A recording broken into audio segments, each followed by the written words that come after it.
This is Hidden Killers Week in Review. A look back at the most prolific stories of the week.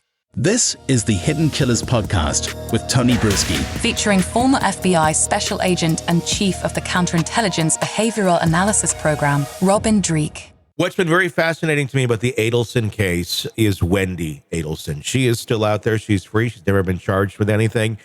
And I do genuinely wonder how much she knew, or if it was, I have a feeling my family may be capable of this. I don't genuinely know any plans, but I know who my family is. Let's take a look at some of her testimony when talking about the control of her mother.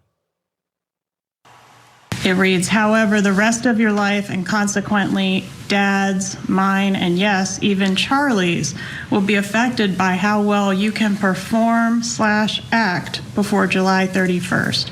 You need to be a good actress you can be a good actress when you want to. I've seen you in action.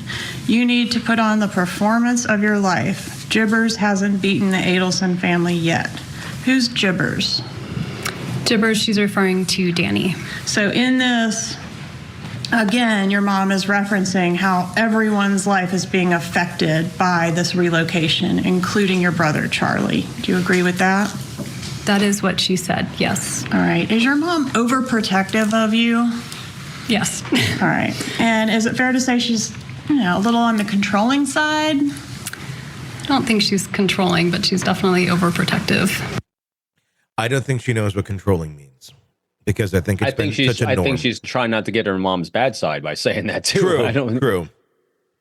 But I don't know that Wendi understands the gravity of the situation and the family that she came from, because it was normal her whole life. Mm-hmm. And until you really kind of get a grasp outside of that, and walk away, can you have perspective and to go, oh, well, this isn't normal. This isn't healthy behavior, because that's all you know. And I do genuinely wonder.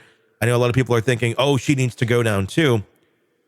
I don't know. I mean, I don't know how much she genuinely knew, other than I know my family they get what they want, basically. Yeah. I mean, no one can be found guilty and go to jail because you're the daughter of someone. Mm-hmm.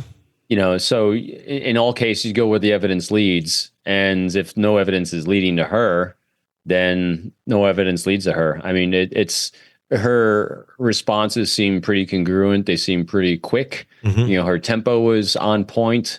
And it seems like they've done a good job in this investigation, especially since they have, a lot of people talking. Some key witnesses are talking. And if no one's involving her yet, because I'd be really suspect if they weren't trying to make her part of this. In other words, that the prosecution wasn't trying to get her, because they're going to try to get everyone they possibly can. Yeah. If they haven't charged her with anything yet, it means there's nothing there. Yeah. I always lean to try to have faith in the prosecution and have faith in the system, where if there's data there that can involve someone, they're going to try to get them with something. Mm-hmm. And we're not seeing it. So my thought right now is that they actually tried to isolate and protect her. You got to assume, that they've gone through everything, all the evidence that they possibly can by this point. And it's not very common that we see the brother going down, the mother going down, but the actual partner of the victim, that's usually the first one that goes down. And she's not at all. So yeah, it does seem like, this family unit that very much is there to protect one another to a very toxic degree. So think about this again. You can do your own little thought experiment in your head, and we've seen this.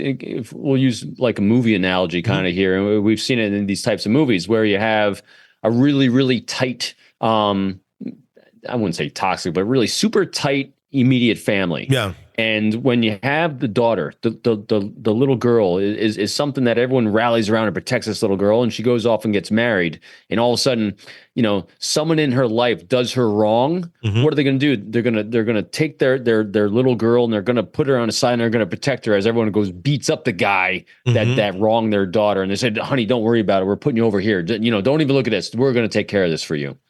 Yeah, and we're seeing the mentality play out. It's an enmeshed family. There's a lot of enmeshment here. And what that basically means is, family members that are emotionally reactive to one another, to unhealthy levels, unhealthy bonds. And it makes it strong bonds because they are there for each other, but their behavior is extremely unhealthy. This yeah, go ahead. Yeah, I say, and this is one of those cases that it's a real shame. I mean, it's beyond shame. It's tragic because here you have a potentially great example of a tight family relationship. Where people are looking out for each other. People are doing things for each other. People care very deeply about each other. Who the hell put the idea that murder was a way to solve a problem? I mean, so that's where it really comes down to who's the one. That's where I think all things starting to get linear towards potentially Donna on this one. Yeah. But who takes it to that extreme? And so what's that life arc? Who put the idea that problem solving is that way? I mean, there's a lot of ways to solve this problem, and to go to murder because you care so hard about your family, it's just nuts. It is. It is. Let's take a look. This is Wendi on the phone in the interrogation room. She just found out that Dan was not going to make it, and she makes a phone call to her mom. This is the portion of that where she is calling mom. Let's take a listen. Hi, Mom. How's it going?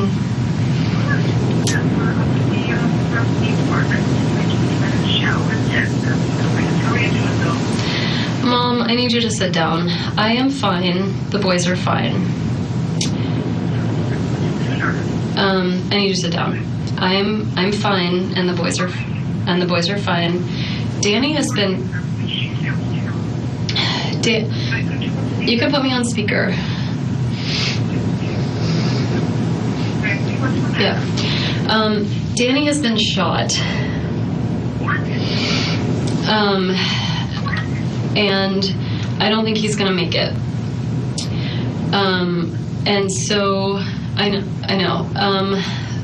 So I found this out around 1 or 2 today, and I'm at the police station, and I'm trying to help them figure out who may have done this. It's a weird call.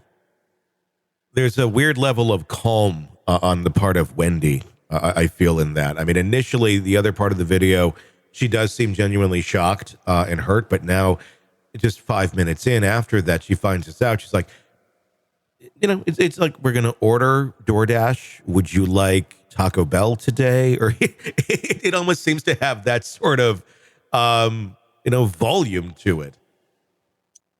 So to me, there's realism to it, because the first thing for anyone that's been through having to let a family member know that another family member has been killed or died, the first thing you let them know is that, hey, here's the people that are okay. Yeah. So you're not going to jump to. So that was very congruent, I thought, with her being unaware of anything and that being very real in the moment. There's potentially, any emotional disconnect we're seeing where it's not over the top is because, well, they're not together. Sure. But what I found also interesting, so I found that struck me as being pretty congruent with reality and it being true from her, the way she started breaking the news. What was interesting to me was the mother's reaction. She was just blathering. So, I mean, think about this. Now you reverse it onto her. If someone sits you down or someone calls you on your phone and the first things you hear is, first, before I start telling you, I want to let you know so-and-so's okay and so-and-so's okay. What are you now doing? You're now bracing. I'm about to get really, really bad news. I'm going to sit down. I'm going to pay attention. And what's her mother do? Blah, blah, blah, blah, blah, blah, blah. So she's either knew it was going to happen, didn't care it was going to happen, or it's all about her. So it was a really interesting reaction the mother was having when her daughter is about to drop some sort of bomb on her, and she's just kind of trying to brush it aside, and the daughter had to keep insisting, no, listen. So it was interesting. Yeah, it almost reminded me of like Peanuts cartoons, like, because that's really what it really. Yeah, I mean, it goes back to, though, Donna trying to control the narrative of, I think, everything of her life, of her kids, of everything. And potentially, again, you can't draw this conclusion because it's just a behavioral observation, but the only time someone would say, I don't care what you're about to say, is when they know what you're about to say. True. Because, I mean, think about it. This is where I love doing these thought experiments. This is where this deep empathy comes from. Deep empathy is not being compassionate. That's empathy plus action. Empathy is understanding the world through someone else's point of view. So put yourself in that situation. Your child is calling you and telling you, Mom, before I start saying, I just want to let you know that I'm okay and all these people are okay. You're receiving this information. What's your reaction going to be? Oh my God, what's about to happen? Okay, Quiet. go ahead. Tell me. Quiet. Yeah. And what did she do? She totally brushed her off as if she either knew the information, didn't care about the information, or had something she thought was more important to share than you're about to learn someone died. Mm-hmm. Mm-hmm. That's what I found very interesting. That is very, very interesting behavior. It could be interesting to see what happens here in this trial as Donna faces the music. Want more of the podcast without the ads? Then hit subscribe to the True Crime Today Premium Plus channel on Apple Podcasts. Try it now for 3 days, absolutely free. You'll get access to all of our extended advance ad-free episodes instantly. So you can binge without the break. True Crime Today Premium Plus. Search and subscribe now on Apple Podcasts.